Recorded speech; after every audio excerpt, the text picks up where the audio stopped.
Hello' guys নমস্কাৰ, মোৰ নাম বিদ্যাময়ন। ফেচবুক পেজ মই এতিয়া আহিলোঁ ৰুকচিং নাপালে তিনিআলি। ইয়াতে পুৰা গৰম হৈ থকাৰ কাৰণে অকণমান হোটেলত সোমালোঁ। আমি এনেকুৱা দামী হোটেলত নোসোমাই, ফুটপাথ হোটেল ইয়াতে অকণমান শুকান ৰুটি আৰু আলু চব্জি ভাজি অকণমান খাই আছোঁ। চাওক পুৰা গৰম। ৰাতিপুৱা নাস্তা অকণমান নকৰাকৈ গুচি গ'লোঁ ৰুকচিঙলৈকে।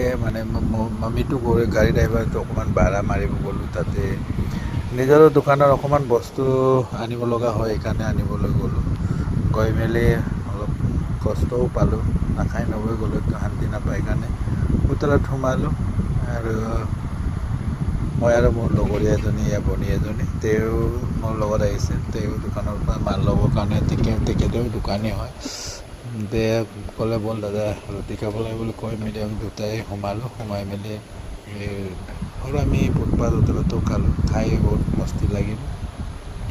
গৰম দিনত বিশেষকৈ তেলৰ ৰুটি খালে স্বাস্থ্যবিলাক অৱনতি ঘটে, কাৰণ গৰম বেছি অনুভৱ পায়। আমি হ'ল লোকেল মানুহ, আমি লোকেল বস্তুবিলাক বেছি ভাল পাওঁ। ইয়াতে চাওক, আমি এতিয়া শুকান ৰুটি খালোঁ, লগতে আচাৰ অকণমান খালোঁ, আৰু তাৰপৰা অকণমান আলু ফ্ৰাই খালোঁ, আৰু দালি বইলৰ পৰা অকণমান খালোঁ।